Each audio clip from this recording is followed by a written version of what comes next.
I enjoyed reading y'all's comments on Blackboard, and I'll finish off the rest of them that you posted more recently. And what I noticed, there was a lot of trends in the responses that you gave to that 2-minute video of Cesar Chavez talking about wetbacks and then the New York Times article. A lot of you are very skeptical, which I think is very healthy and is very good, academic skepticism. Just because somebody gives you a story doesn't mean you should just swallow it immediately. You want to come over here now, just to leave these seats open? There's your seat waiting for you. You brought up this issue of history, right? You're saying these are primary documents. That's a good thing to have. However, there's a larger context that we're not getting. The other thing is that video is flipped in a little. What was the rest of it? Because we're definitely used to some of these leaders getting slandered and their words getting taken out of context. So a lot of you are wondering, is that what's happening here? Those are good questions. So we're going to have these two people give us a lot more information on that. And some of those questions that you brought up at the end of your posts, this is the time to ask. So skepticism, again, I'm all with skepticism. Just keep looking more. What you should do with that skepticism is, and I think you'll hear from both of our speakers, once you're skeptical, you need to go and research this on your own. You need to go and find out, evaluate different sources from history, and find out what the more complete story is. And a lot of you are just frankly pissed that he was using such language as wetbacks. I thought this guy was fighting for the so-called illegals, and it turns out that it's a little bit more complex than that. So, without further ado, Linda Baughn, and we have Baughn, and they're going to be talking about Cesar Chavez and these different complications of history with the UFW and their attitude towards immigrants. So, without further ado, come on up. Thank you.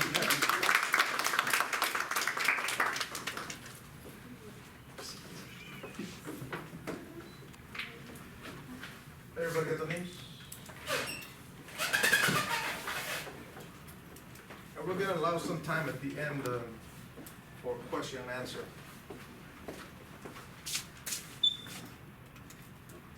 I don't even know how to do this. Is that right? Okay.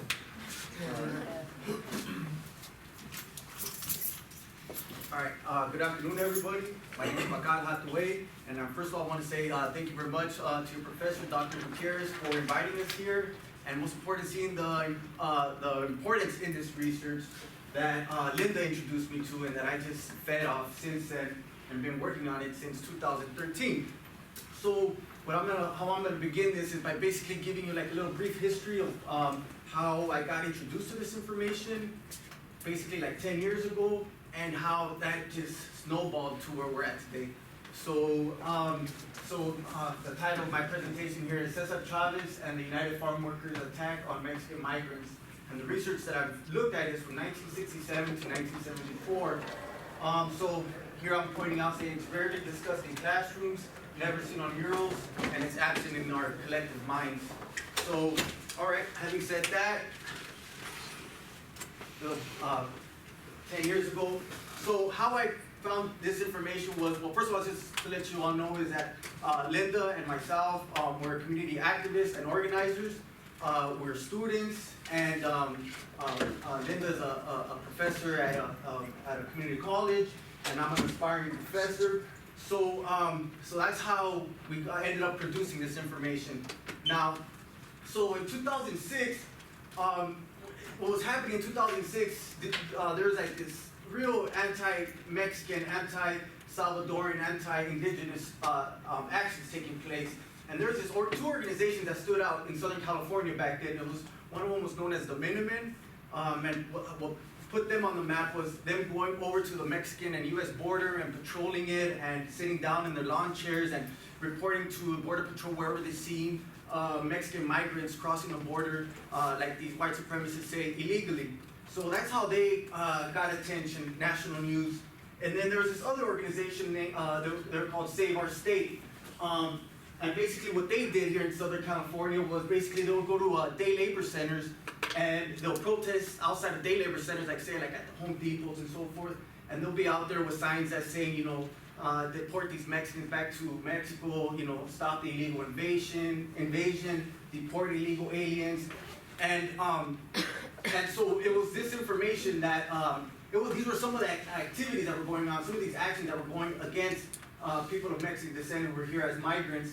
And in response to this, you had counter protesters, and that's where I got to meet Linda in 2006. So what I'm showing you here, this is a protest in Maywood, California in 2006, where Maywood had declared itself to be a sanctuary city. And it was basically giving a welcoming mat to the undocumented, saying that if you're of Mexican descent, Central American descent, they're not gonna push no initiatives, no laws that's gonna work against you. So at that time, once these white hate groups got word of it, it got them very mad, and they, initiated two protests at the city hall against the mayor, who was Felipe Aguirre at that moment. And so what ended up happening here was that the cops ended up siding with these hate groups and basically giving them the red carpet treatment. They were escorted into their, into the place of protest. They were then, and then the counter protesters were seen as like hoodlums, delinquents, and so forth. So it was real tense. And I bring all this up is because there at this protest was my first time that I heard this information, because one of these white racists had a sign that said Cesar Chavez was against illegal immigration. And so I was like, the first time I heard about it, and once again it was an intense atmosphere, didn't think nothing much of it until later on, talked about it with people who I was around with at that time. None of us knew that much information about it, so we moved on, that was it.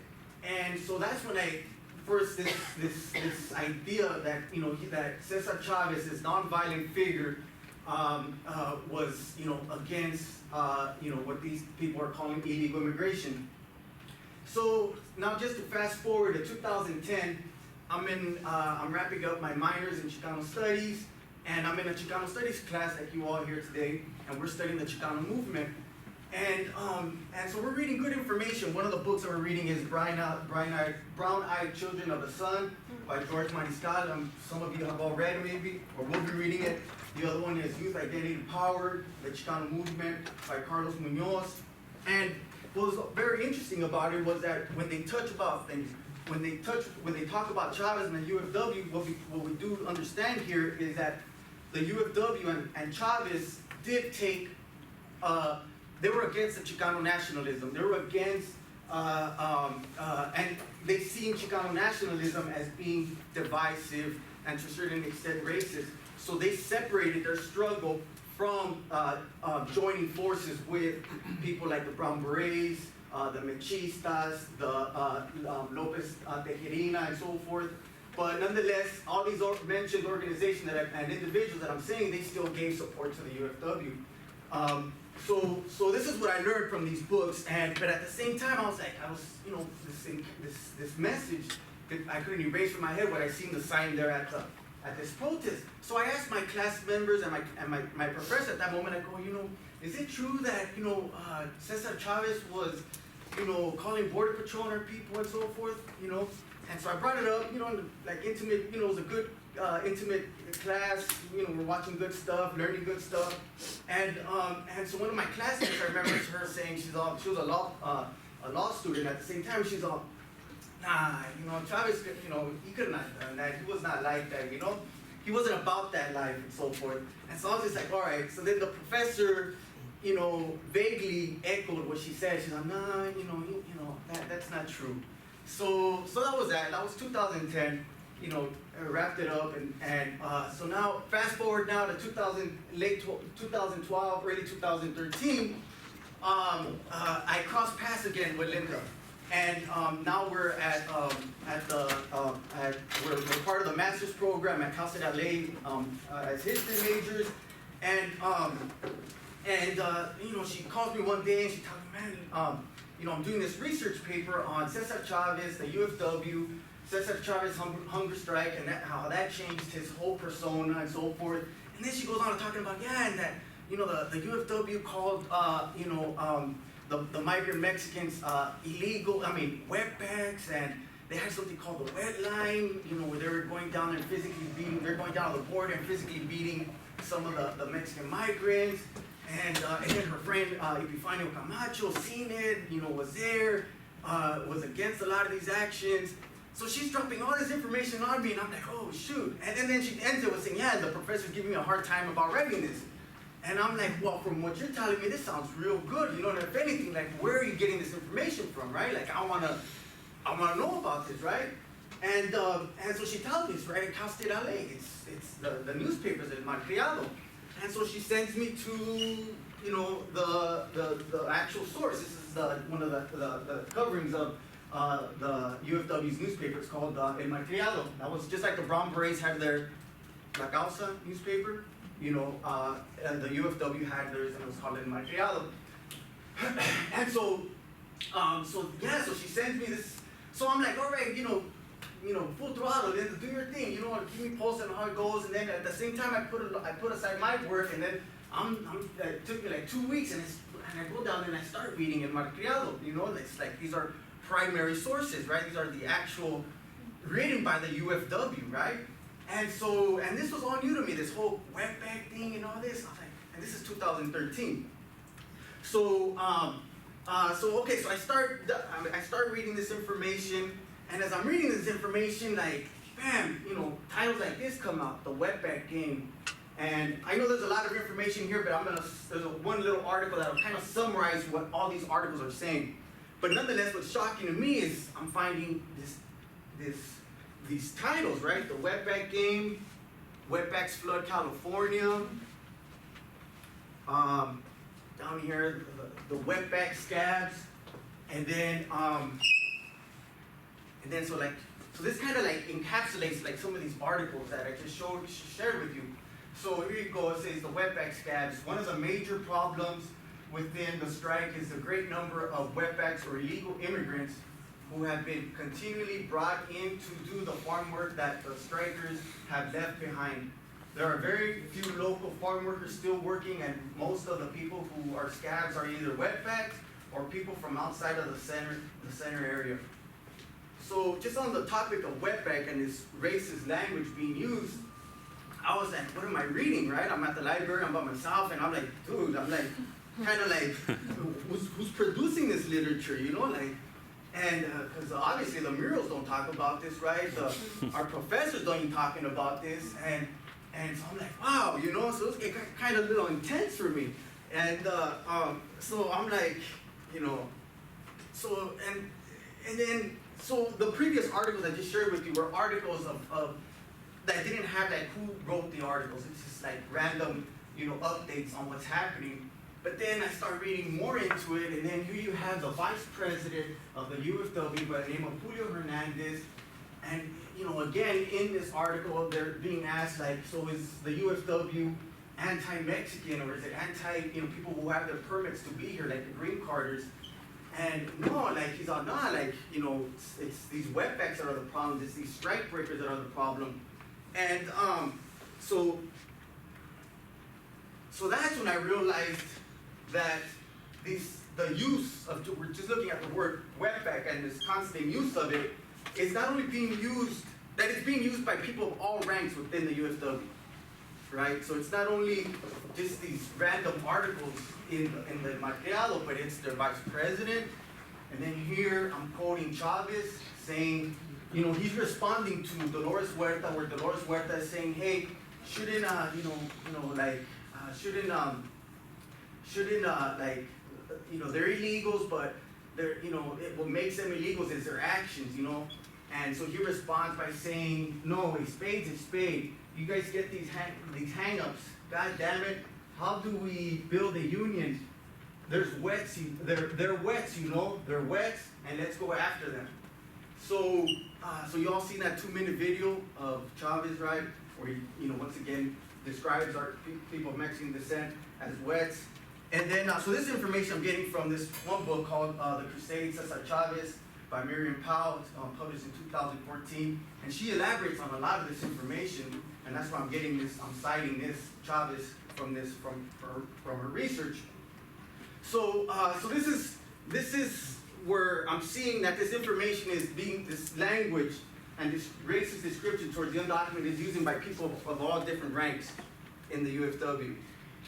And then the other thing that I noticed is that the UFW is pressuring its membership to get the names of the strikebreakers who are here undocumented, and they're submitting these names to the INS, which now becomes the ICE, you know. So they're, which now in recent years became ICE. So it's calling basically La Migra on, you know, it's submitting the names of these strikebreakers to La Migra and pressuring La Migra to come and deport us for being strikebreakers. And so that was just astonishing for me. Like, you know, here, this is the 1960s. You know, we're seeing the birth of the Brown Berets. We're seeing the birth of the Chicana moratorium. We're seeing people challenging police brutality, challenging these institutions that the UFW is now working with, or pressuring them to do their job, right? And then, so like these other articles elaborate on that, like basically, this one, scabs across the border. Well, we have to read more into it, but it's doing the same thing, saying, putting pressure that that Border Patrol has a job to do, the INS has a job to do, and their job is to deport these strikebreakers or deport the illegal wetbacks. And then, so here's like this other article that says, La Migra shapes up, we hope. So, you know, it's like they're pressuring these institutions that they should be challenging, but instead they're working with them and asking them to do their jobs. And then the other thing that was astonishing to me in learning about this was this thing called the wet line, which Dr. Gutierrez assigned this reading to you all. But it confirms that, well, here they say allegedly, right? But when you read Miriam Powell's writings, and then when you see this other interview that I'm going to share with you, it confirms that this did take place, and that it was not only, basically the wetline was the UFW being Border Patrol, and being Border Patrol and going to the Mexican border, and not only establishing tents where they stood there at night, but they actually physically assaulted the migrant, the person crossing the border. Illegally, like these folks say. So, so they took it to another level. Not only were they reporting Border Patrol whenever they seen our people crossing the border, but they went down there and physically harmed the migrants. And it was a $1 million project. They were spending $80,000 a week on this. Well, not only with this, but also what was happening. This is happening in the Yuma, Arizona, and Mexican border. And nearby, there was a citrus boycott at some lemon grove ranch, and so put that boycott there, and it was $1 million project for all that for the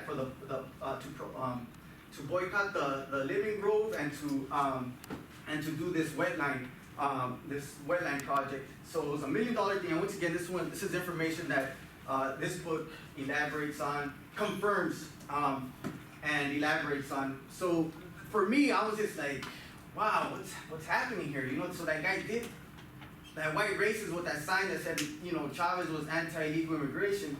There was some truth to what this guy was saying. And when I was in this Chicano studies class, it was not even touched on. You know, it was not even,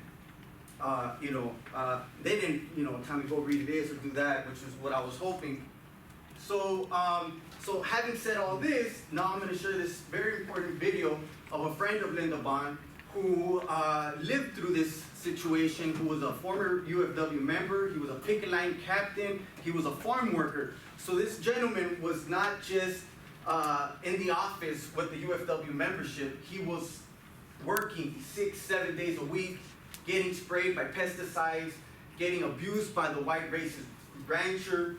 And and not only that, he was a picket line captain, establishing order with the across the board against the strikebreakers, against the police, against La Migra, and against people like Chavez, who he challenged on his pacifism and so forth. So I hope you speak Spanish. If you don't, there's subtitles, and now we'll just go straight to that video.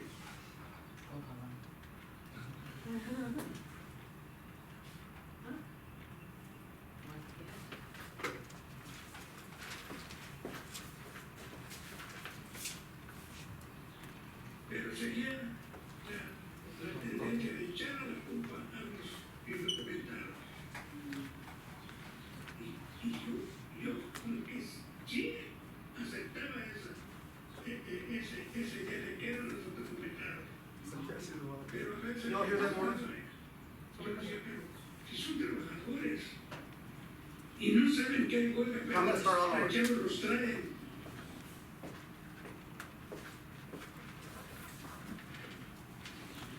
Pero seguían la tendencia de echar la culpa a los indocumentados. Y yo como que sí aceptaba esa idea de que eran los indocumentados. Pero a veces reaccionaba. Yo decía, pero si son trabajadores y no saben qué hay huelga, pero los rancheros los traían hasta de Arizona, indocumentados, y los metían a trabajar. Era obvio que no les explicaban que había huelga y los metían. Muchos no entraban a trabajar, muchos se salían, pero muchos se quedaban. Que se generalizó aquí la idea de que eran los indocumentados los que quebraban la huelga. Y no era eso, eran también los residentes. Ciudadanos y no ciudadanos, andaban todos a la agua revuelta. Ganancia de pescadores, bien, pues ahorita el trabajo, pagan bien porque aumentaron los salarios. A los esquiroles, right? Yeah. Después empezamos Chávez con la política de hacer protestas frente a las oficinas de migración en Bakersfield, a exigirles que sacaran los indocumentados como responsables de que no podíamos nosotros ganar nuestra huelga. Y la migración como que no oía, porque le convenía que si había esquiroles indocumentados, pues les convenía apoyar a los rancheros, dejándole a los indocumentados ahí como esquiroles.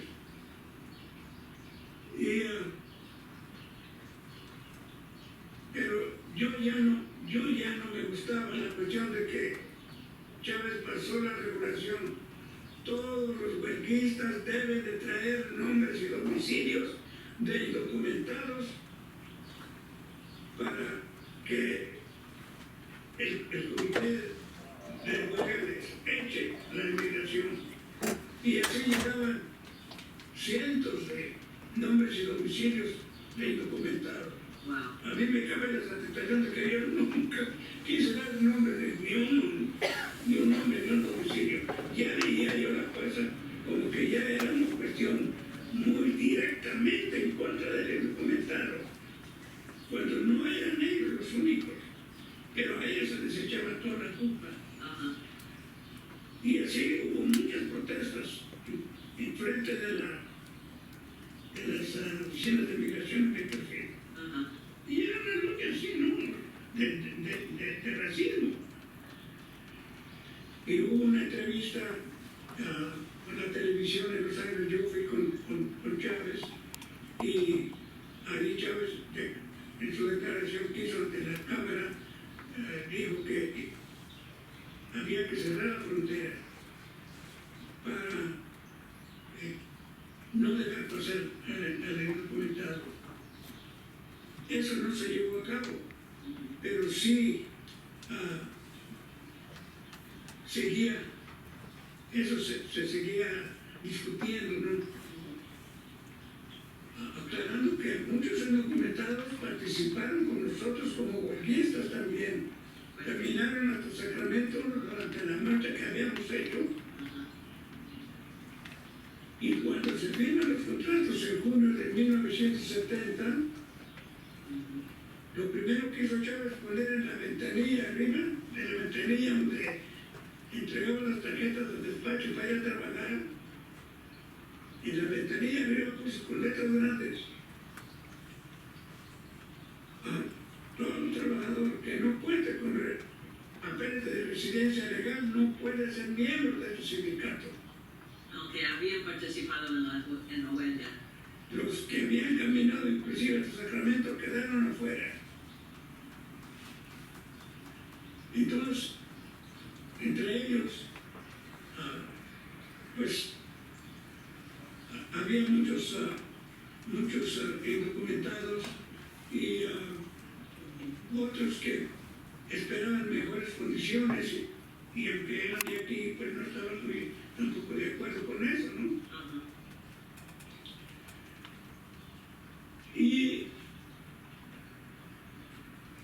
Continuando, porque eso no paró allí, cuando viene otra huelga, cuando se vencen los contratos y no quieren firmar otra vez los rancheros en los contratos, tuvimos que estallar otra huelga.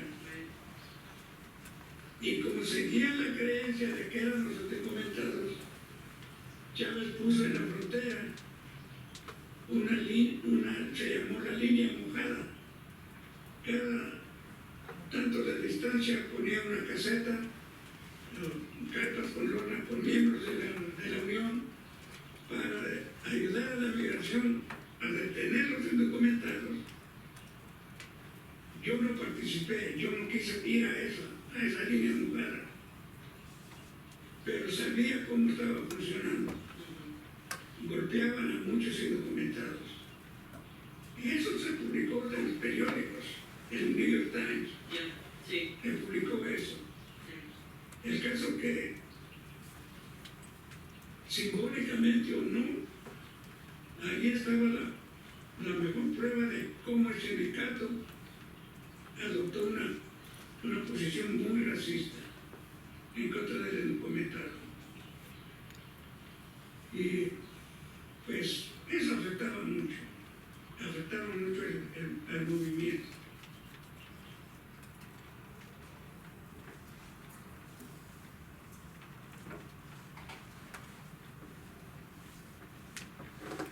So, it's a lot of information. Hopefully you've been delighted to see that video or welcoming this video from somebody who actually lived it, has the scars to talk about it. And so this is part of a 45-minute long video, so hopefully you'll be able to see it later on your spare time. But so just another thing just to say about Mr. Camacho is that he's 91 years old right now. He's in excellent condition, and and still has the memory of a 70-year-old, 60-year-old, you know, and I would say the strength of one too, you know. Like I said, I was born and raised in El Sereno. I still live there. So these are some of the murals I see on a daily basis. And I'm like, wow, you know, like, you need like 20 more other murals to explain what we just seen right now. You know, and here we see him, Chavez. This was in Boyle Heights, right across the street from the Evergreen Cemetery. But basically, you know, here he is, depicted as being the defender of the most vulnerable of our people in that time period. But there's another side to this where he's actually the attacker, the aggressor of some of us who are the most vulnerable and so forth in this time period. So I just wanted to end it at that and just say thank you very much for listening to me real quick. But I just want to say one more thing, that what I'm learning through all this is, and we see it till today, is that Chavez, seeing Chicano nationalism as racist and narrow and divisive, and therefore his option was his better option was to build connections with the Democratic Party, the Kennedys, which is by extension white power.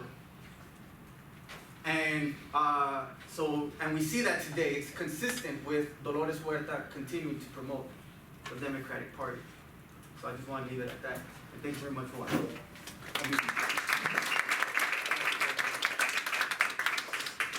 So now here's Linda Baughn, who will introduce me to all this information.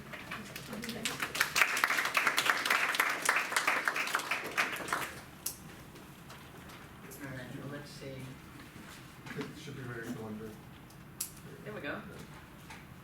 Okay. Slideshow from first slide. Yes. All right. So, you already saw me up there talking with Epifanio Camacho, who's my friend and comrade who I've known for 70 years, since the 70s, since the 1970s.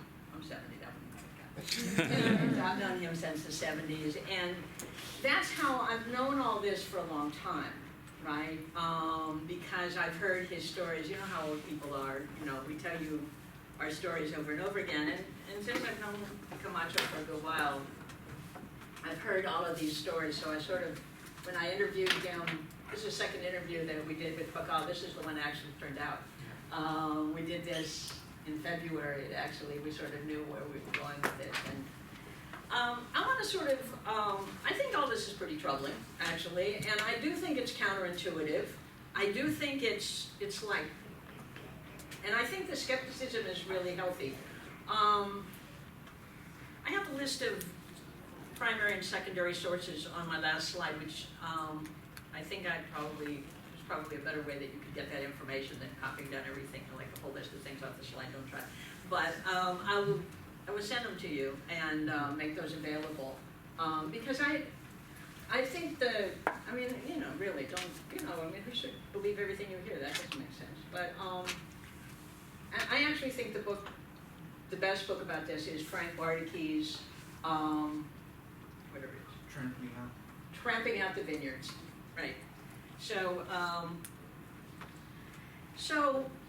I think it's a broader question. I mean, I actually think that last week when Chavez's birthday was celebrated, you could read in a lot of places that although Chavez has become a symbol of the struggle for Mexican Americans for a better life, farm workers today still live in conditions that are as bad as the ones that Chavez himself experienced as a child. And that really the United Farm Workers, I would say, abandoned the struggle and sort of became a brand, an institution that really betrayed the trust of the farm workers themselves. And, a lot of people sort of get into what happened and how did it happen, right? And I've read all this stuff because this is what I did my research on at Cal State LA. When I did it, Dr. Baughn, who's written really the best book, I think, about the repatriations of Mexicans in California in the 30s, told me that I was on sacred ground. And I just think in academia, there's no sacred ground, man. I mean, you gotta look. You gotta see what happened, right? And, sacred ground is for church, right? College is for investigation, right? And figuring out what really happened, right? And, I would, I just have to say that calling a spade is racist language, and it's it's actually racist language about African Americans, and when I saw that, I was like a little freaked. So I just would rather say let the chips fall where they may, which I think is a gambling analogy that I'm a little more comfortable with. I'm all right with that. And I teach history at East LA College. And so I try and look at some of the antecedents of what happened with the organization of farm workers, and Mexican farm workers in particular in California, and to try and draw some of those lessons. And I would just urge people to look at the 1903 Oxnard sugar beet strike, which I'm going to talk a little about, because what happened in Oxnard in 1903 was that Japanese and Mexican farm workers joined together and went on strike. They formed an organization called the Japanese-Mexican Labor Association. They had meetings in Japanese and English and in Spanish. They went on strike. They were attacked by racist white growers. One of the Mexican workers was killed. They went on strike and they won the strike. And then they applied for membership in the AFL, in the American Federation of Labor. And this is the only slide I have like this, and because that's deadly, but I just wanted to say, Gompers said, I actually did it because I wanted to read it. Gompers said, under no circumstances, this is the head of the American Federation of Labor, under no circumstances will we accept membership of Japanese or Chinese workers. We've already got laws to keep the Chinese out. We're trying to get laws passed to keep the Japanese out. This is 1903. 1907, there was the gentleman's agreement that basically kept Japanese workers out. And J.M. Lizarraras, who was the president, said, our Japanese brothers, okay? Here we're the first to recognize the importance of cooperation. when one of our men was murdered by the hired assassins of the oppressors of labor, they were generous and they gave their support. In the past, we have counseled, fought, and lived on very short rations with our Japanese brothers. 12 of them in the field. We would be false to them and to ourselves and to the cause of unionism if we now accepted privileges for ourselves which are not accorded to them. We refuse any other kind of charter except one that will wipe out race prejudices and recognize our fellow workers as being as good as ourselves. Now, I wish Chavez had followed that example, right? Because that's something, I mean, that's what I consider how you talk about brothers and sisters, right? Right? That's what a union should be. That's what a struggle should be, in my opinion, right? That you fight side by side with people, and then you don't throw them under the bus, right? And I think that there's a long struggle. I mean, one of the books that I recommend reading is Carrie McWilliams' Factories in the Field. It came out in 1939, but talks about the history of farm labor in California and about the way that the growers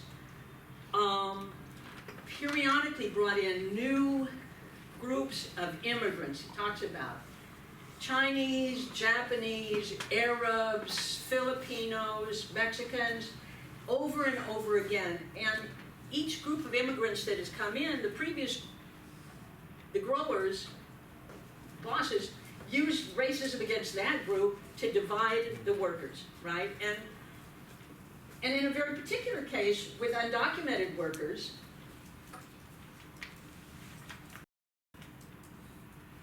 I would say that over the period of the United Farm Workers organizing, the United Farm Workers actually fell for that divide and conquer strategy. I want to talk a little bit about some other things that happened with farm workers in California. You probably know that in the 1930s, Mexicans were scapegoated for the Depression, and there was mass deportations and repatriations taking place. This is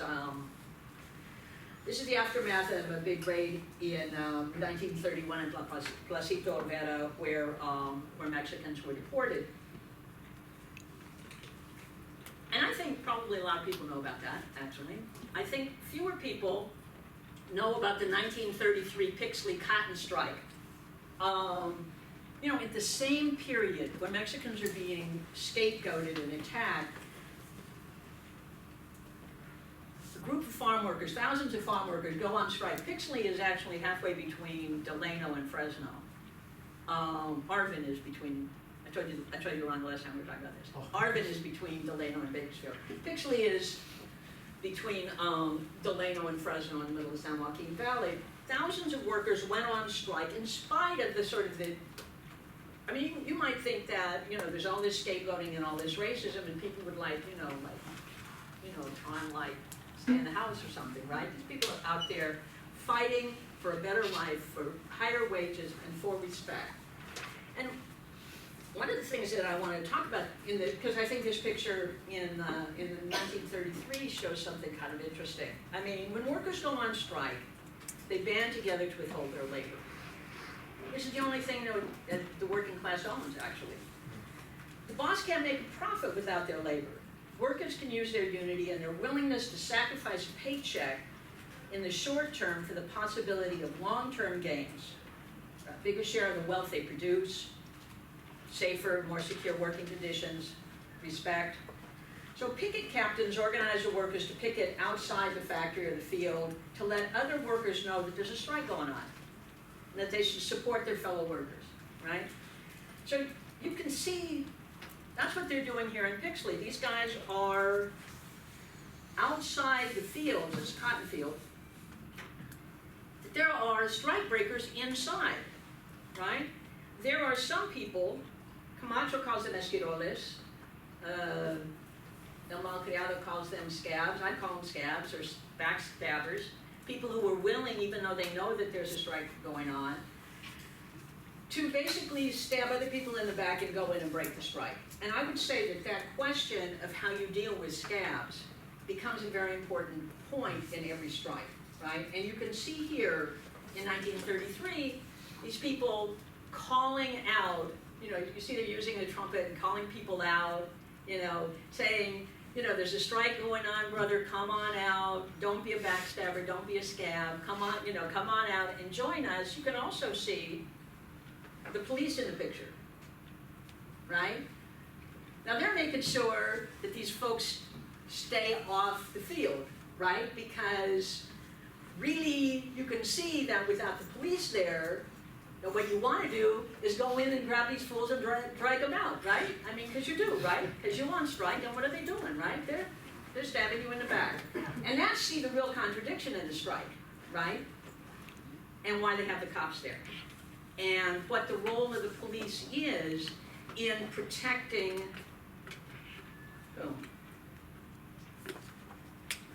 protecting the scabs, but more importantly, protecting the ranchers and the profits, right? So I just, in Pixley, armed growers attacked the strikers. 2 were killed, including a representative of the Mexican government. And the communist organizers were arrested, not the growers. This is, in spite of the militant organizing, the strike was finally crushed.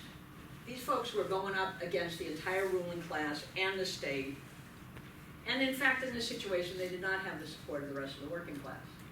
And it took until the 1960s for farm workers to begin organizing in California again. Now, this is, that's Dolores Huerta, actually.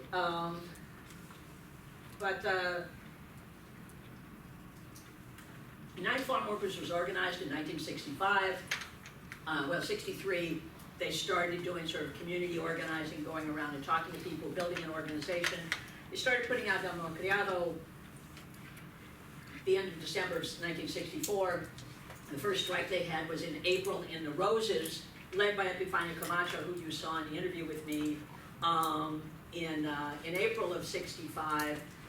But the big strike that put the United Farm Workers on the map was a strike in the grapes, started by the Filipino workers, but then joined by Chavez's organization, which is a much larger organization, and the Mexican workforce in the San Joaquin Valley was much larger. But so it was Mexican and Filipino workers organizing together in that strike. They drew a line that said, you know, this is the strike area, scabs should stay out. But one of the things they did is they did a lot of sort of shaming of scab strike breakers. They set up picket lines in the front of strike breakers and contractors. They put a big sign saying a strike breaker lives here. And they were able to slow down production during the harvest. The grapes are harvested in like September, basically. So that's when the strike took place. But there was a lot of violence in this period. A lot of violence on the picket line. This is from El Malcriado in 1965. One of the things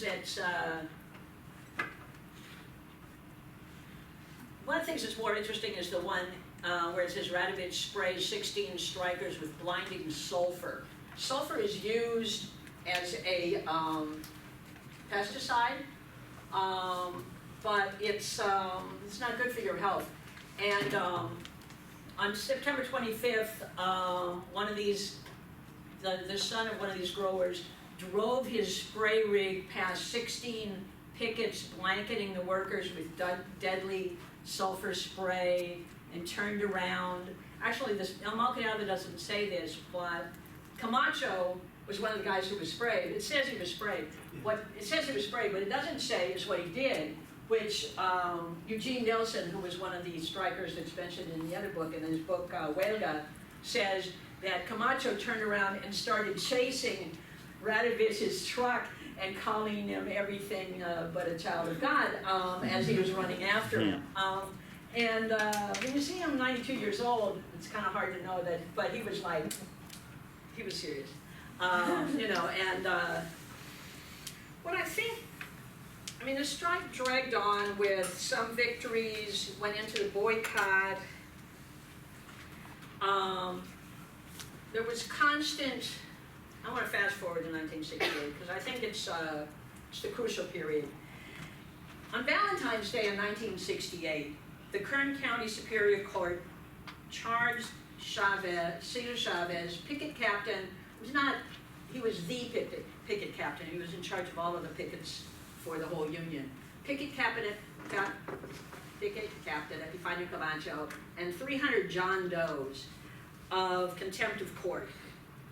They were indicted for what they did on the picket line to keep strikebreakers from coming into the fields. They were accused of standing too close together. There was an injunction that said they couldn't stand closer together than 15 feet apart, as far as 15 feet, basically from me to the clock, right? So that we, you know, so, because if you stand close together, you're actually intimidating people from going in. If you're standing 15 feet apart, you know, basically, right? And they were also accused of throwing dirt clods. This is in the affidavit. They're accused of throwing dirt clods at a foreman in the field, right? Camacho was the picket captain for the whole union. He had a reputation for taking it to the strikebreakers. He had a reputation, as you saw from that sulfur truck, but other things, of not taking a lot of crap off anybody. And Chavez at this point says that anyone who is responsible for any violence should turn themselves in. He didn't mention Camacho by name, but everybody knew what was up. And he said that he was going to stop eating and that until everybody in the strike either ignored him or agreed to his view of nonviolence. And that strike lasted 25 days. Camacho actually never did agree, but eventually Chavez ended the strike. I think the strike was the turning point of the union, actually. I think it was the fast. The fast was the turning point itself of the union, and I want to sort of talk about that. I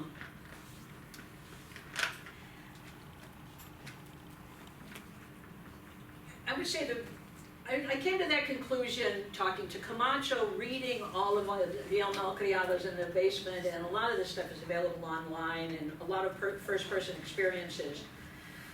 And one of them was a quote by this guy, Doug Adair, who had been the editor of El Malcriado. He says, until the fast, Cesar was the brother.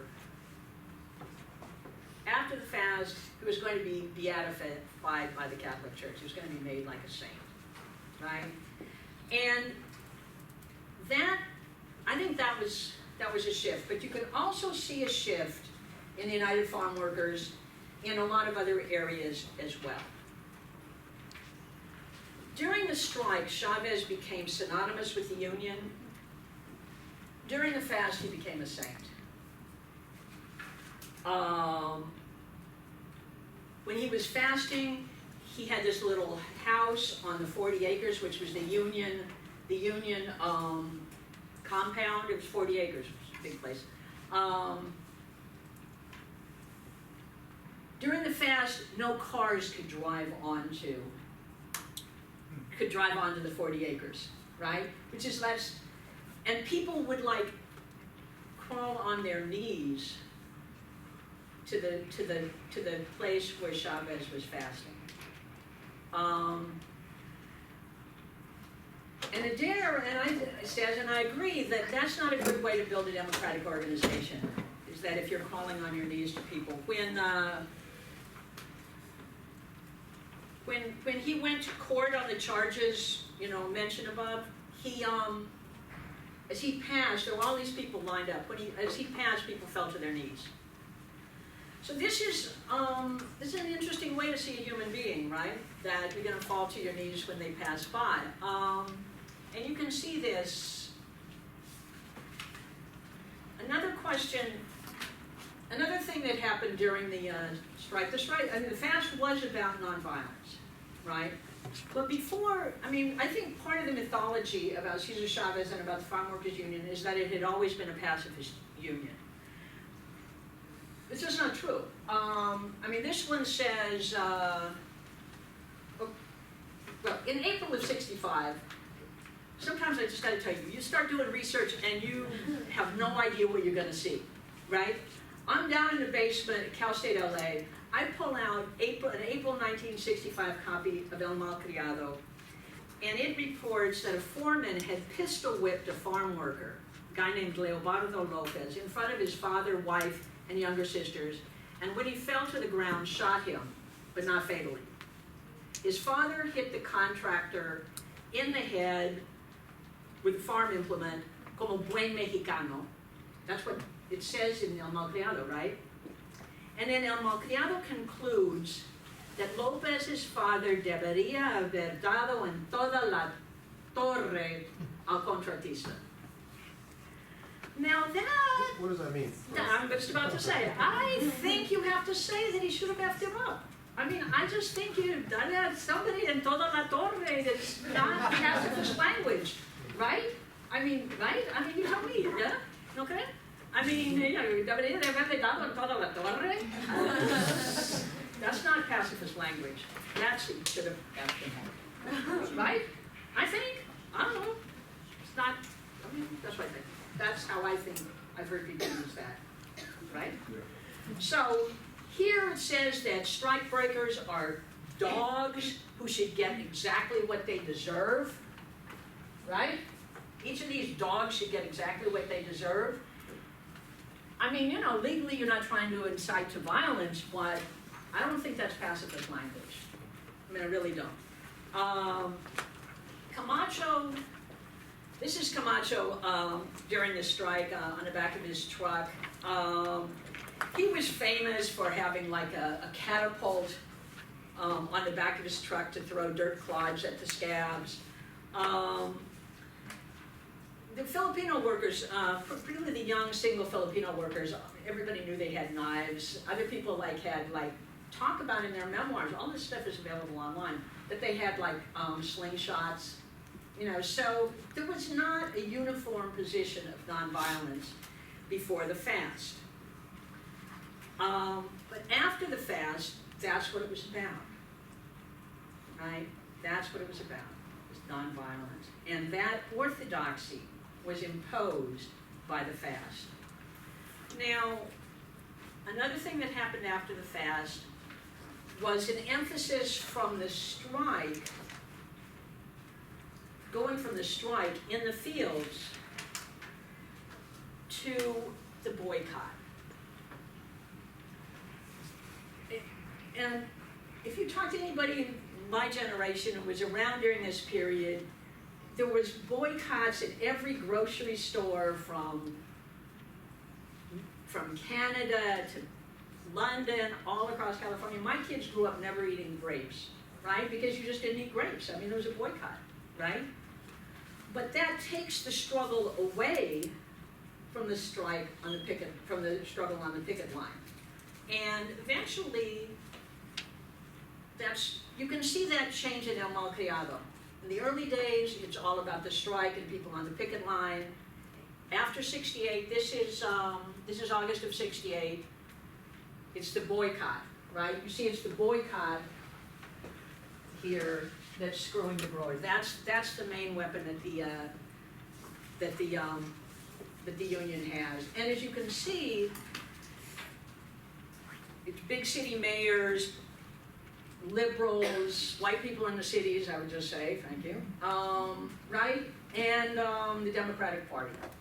So that's who you're gonna rely on, right? You're not gonna rely on the struggle, the point of production. In 1966, this cartoon was labeled Tweedledum and Tweedlestupid, and said one politician is usually as bad as the next. 68, they're bringing Bobby Kennedy to the mass where Chavez is breaking the fast.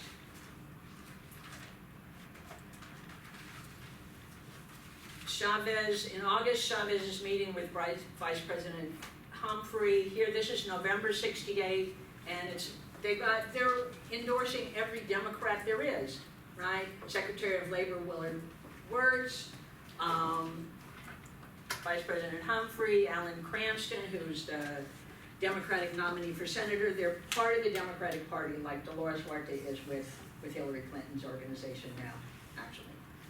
So there's a straight line there.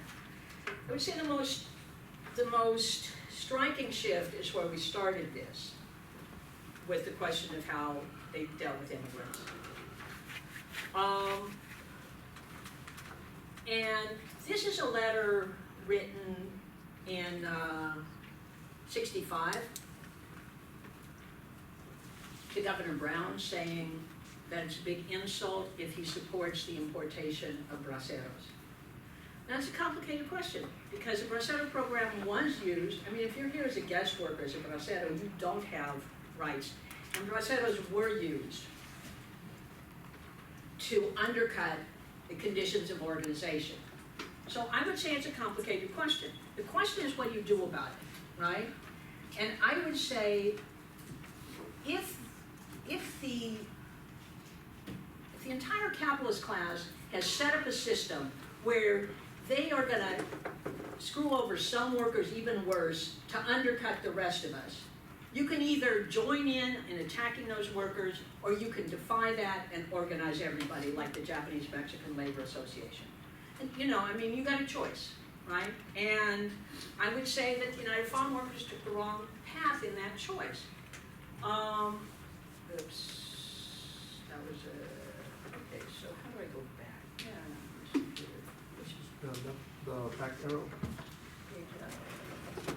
That's actually what I wanted. So I would say that their position on immigrants had always been problematic. Here you see the Immigration Service closed their eyes to the mass use of wetbacks in the melon harvest, right? This is 65, right? So that's problematic, and to say the least. On the other hand, when immigrants, and these are a bunch of people from Yucatan, quit work and found out they were on strike, they were written up, right? And they were praised, right? So that shows the possibility of going either way at that period in '65. This is '68. They're beginning to see all immigrants as basically stooges, right? I mean, this is a cartoon where they're giving out green cards, and people think they're escaping poverty in Mexico and they're just coming to the U.S. And that was a lot of the discourse, is that immigrants were stupid and being used, and they fell for the green card, for getting a green card. And then this is after the fast. After the fast. In March '68, the union threatened to turn over the names of green card scabs. On May 15th, and I'll show you this one, they published the names of 48 such individuals. The union's policy generated intense controversy and confusion. You saw this too. This is him trying to explain, we were not against these folks, we're just like this. And, they're trying to explain this away. But really the struggle is over. They stopped the fight in the fields. They're relying on a nonviolent boycott. Now, they signed contracts in 1970. But I would say that here's my main conclusion. This is my last slide, except for all of these. All of the references that you really don't want to see. I would say that making Chavez into a saint and a martyr allowed him to stifle dissent, to discredit class struggle, to attack immigrants with impunity, and it finally destroyed the union. And I would say, I promised Camacho that when I gave this talk that I would let him have the last word, right? So he says and this is in his autobiography that's also available online, that he learned that to achieve liberation, it's necessary to adopt a more powerful weapon than the strike, the weapon of revolutionary struggle against the entire social, political regime. So, that's my deal, and we're going. We got about 15 minutes for questions.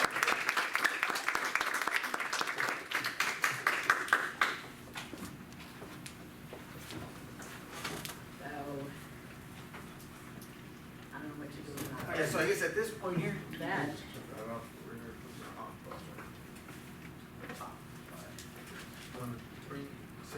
No, go ahead, just, do you have comments or Yeah, we're done. last closing statements or open questions, issues, questions. skepticism? Questions, but not just questions, actually, because I've actually been in a lot of situations where all we want is questions, like, don't make a speech, right? And I think that's, then you learn how to make a speech and pose it as a question, and it's just a bunch of BS. So if you got something to say, we'd like to hear it, right? If you have questions, we'd like to answer them, but if you got something to say, we'd like to hear it. Please. Why do you think it is that people are not talking about this more? Why is it that we're not, it's not until now that I'm learning this. Why is it taking so long for this to come out? And why is it's not being taught in schools? What do you think? I think it's an interesting question. I think it's probably the most interesting question. What do you think? Well, at this point, I'm learning from this class. I feel like we're learning more of it's like a Eurocentric thing. We're not being taught this because there's other important things being taught. And so, but then again, I do go to El Sereno and I see these murals. I see them everywhere. And then, like, we have one in school, I think downstairs in the student union, where there's And a quilt. yeah, and then even in elementary school, we used to have, it wasn't a holiday, but we used to have Cesar Chavez Day, and we used to like, oh yeah, it's great and everything, but we're not taught, like, I don't even know what was going on during that time, even the positive things that were going on at that time, so I just don't know why it's something that's being taught. I would say, and it's interesting because I posted this, I posted a little short interview on my Facebook page, Baughn posted it on YouTube, and then I'm getting in touch with people that I haven't seen in a long time who are like seeing it and then posting it and then posting it and then coming, whoa, is that you? Like that, right? And one of the people who I have no idea is, who do we let choose our heroes? Who do we let choose our heroes? I would say, and who is we? Obviously, I'm a communist. I see things from a class perspective. I would say that the question of brother and sister, I'm with the guy who talks about the Japanese brothers, right? If you're in the same struggle, you're brothers. we met We met confronting in white the races. streets in Maywood, Yeah. right? Can I add on to just? Then, Oh, okay, and then we'll go to you, sorry. Can I just add something real quick to her response? For me, it's kind of like real simple, like, why don't we know this? Because a lot of us ain't studying, we graduate and that's it, and even when we're graduating, we're like reading the intro and the conclusion, which I don't recommend, right? We should, right? So it's like, it's pretty simple, so yeah, it requires us to keep on studying, and therefore we, as people of Mexican descent, as people of indigenous ancestry, we gotta like say who's, the beauty about studying is we come across like jewels like Epifanio Camacho, and here I met him through Linda as we're confronting white races, and so that's the importance about studying, and other people come out from this struggle as prominent leaders that we know nothing of or that are nameless at this moment, This is where we can have like 10 years to find out more about this information by doing these oral histories. All right, Spencer. Well, basically, like, as a student here, I'm a sociology major, and I always go through the same thing in my head, like when she said, why don't we do anything about this kind of stuff? Because we always talk about what the issues are, and we never really get too much farther with that, and I myself consider myself a communist too. And I just feel like we have the power as the working class and as people in general to learn this kind of information, but it's up to us to go beyond the classroom and talk about these issues with more people and figure out ways to basically change the government that we're living in now, because right now we're just learning this stuff and like we feel like, okay, that's the way it is, there's nothing we can do about it. But you know, it takes people like Linda and Pakal to go out there and, you know, they're educating us on this, and you know, it's up to us to figure out what we're gonna do with this information and share it with other people. You got a question right there? Do you think that Cesar Chavez Day will become into like a Columbus Day? How like before we Yes. celebrated and now it's just like, all right, you know, now it's taught in school that you know what he did is not okay, which is that's why we don't really consider it a holiday. So do you think it'll happen, and do you want it to happen like that? Yeah, I think it really is that, right? Because Cesar Chavez Day is like, I see Trump supporting this guy, you know? I see, because I mean, the way I heard about it is this white racist telling me Cesar Chavez was anti-immigration, right? Therefore, he's an admirer of this guy to a certain extent, right? So once, you know, the foes of us migrants and so forth, you know, get a hold of this information, they're gonna, you know, applaud, you know, his work. But yeah, to a certain extent, it really is that. And I mean, like Starnell said, it's us as future educators, as future parents, as future journalists. We got to make a change. And like to highlight our relationship here is activism. We had to sacrifice our time, you know, at going out, our time and money of, you know, doing whatever it is our hobbies might be. We give that up, and we buy protest signs, we make banners, we spend a lot of money into this to confront, you know, in this case, in our case, we to confront these hate groups, right? But now we got to use that money, and you know, we got to, like those of us Mexican descent, we got a wildfire down in Mexico, you know, where there's more than 60,000 people, you know, disappeared, more than 125,000 murders going on, and we see that as an isolated situation. You know, so there's a lot of things we got to do, you know. But all this comes down to us taking making this a priority, you know. So that's a long answer. Yeah, question. When he uses the word wetbacks and illegals, do they have the same derogatory like sense as they do now? As of right now, when you call someone a wetback, take it very offensive. But at the time, was it the same derogatory kind of sense, or was it had a less kind of thing? I think that's an interesting question. What I actually think is that it's one of those words that did not have as derogatory a connotation within certain circles, right? There's questions of who can call each other what, right? Mm-hmm. And, you know, I would say that I've read a lot of things recently about who can use the N-word for black people in which contexts, right? Mm-hmm. Yeah. And I think that within certain contexts a long time ago, that word was acceptable within certain contexts. But I don't think it's ever been it.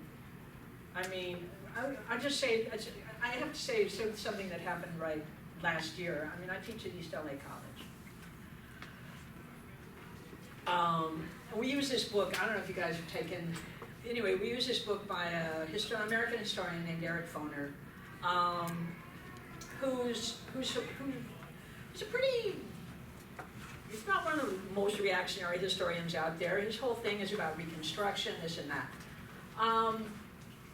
So he refers to the 1954 deportation campaign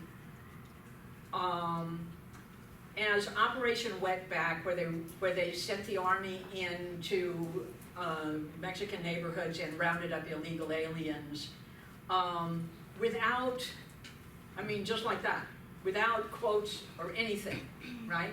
Turns out that I was teaching that chapter the day that Trump was giving a speech saying that he wanted to do what Eisenhower had done in 1954, right? The LA Times the next day referred to it as the racist and outmoded language.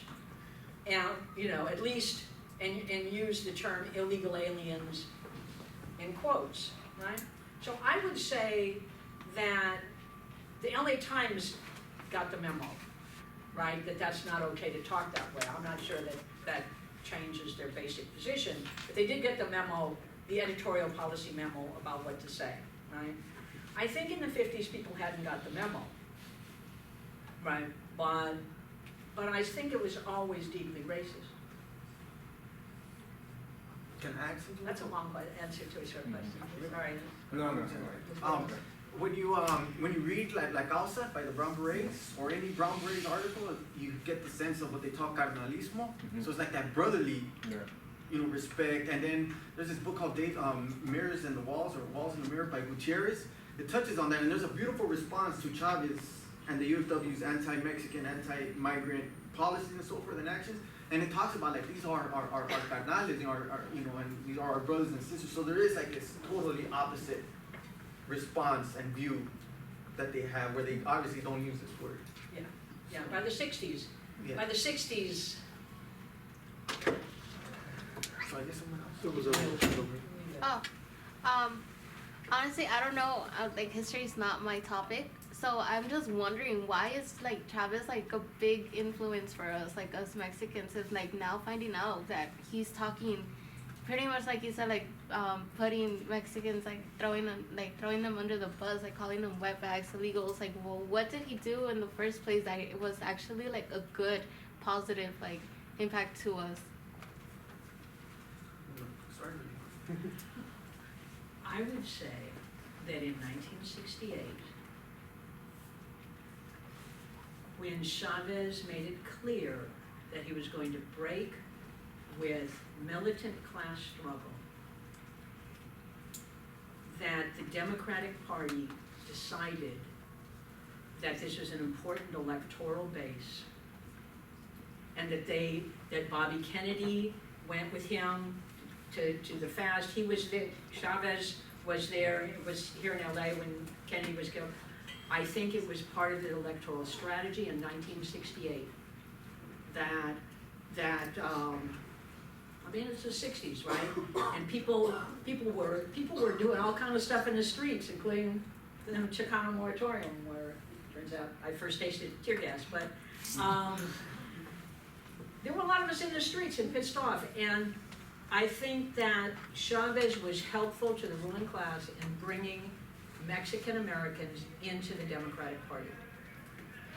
That may be more cynical than you want to hear, but that's what I really think. Yeah, definitely. And I it goes back to like those of us of Mexican, Central American descent, of indigenous ancestry. We're a big, large consumer for American society, for this economy. So it's like, and they know we're ignorant. And we gotta change that, They know we're not gonna study. They know we're not going to the footnotes and going to the primary, checking the primary sources, checking the secondary sources, and that's what I basically did. What Linda helped me do, She just told me go to Casa de la Ley, and Marquera was there. So I went there and I found all this and I shared it with you. So I mean, we gotta do this. We gotta be the investigators, the detectives, and we have to write our own history and all this. And we find jewels once again, like there's.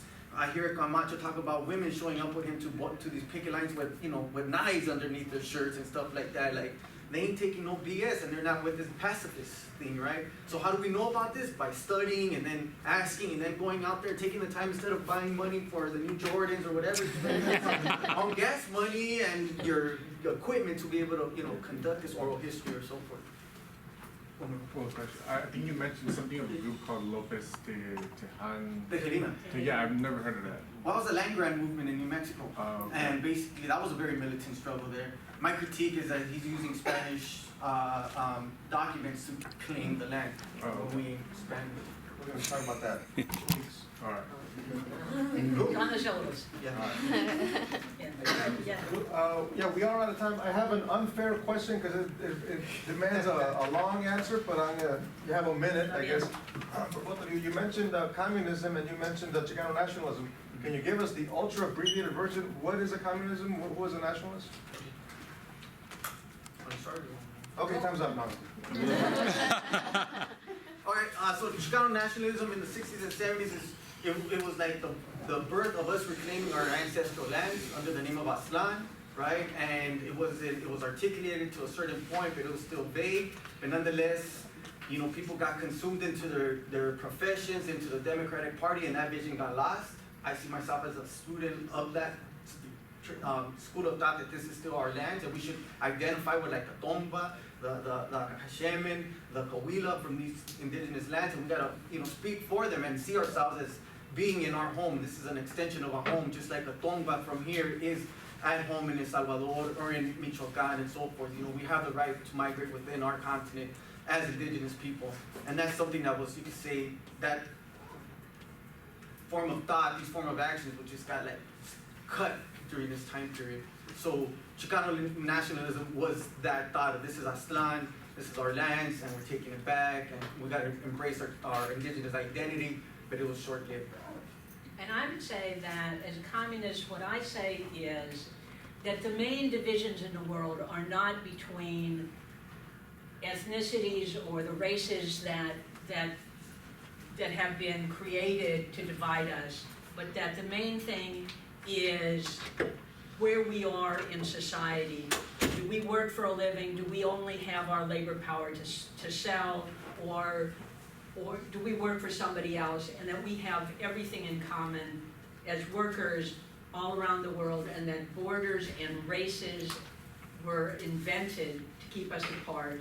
And that I stand for a world without money, without borders, without cops. And that's what I would call a communist world.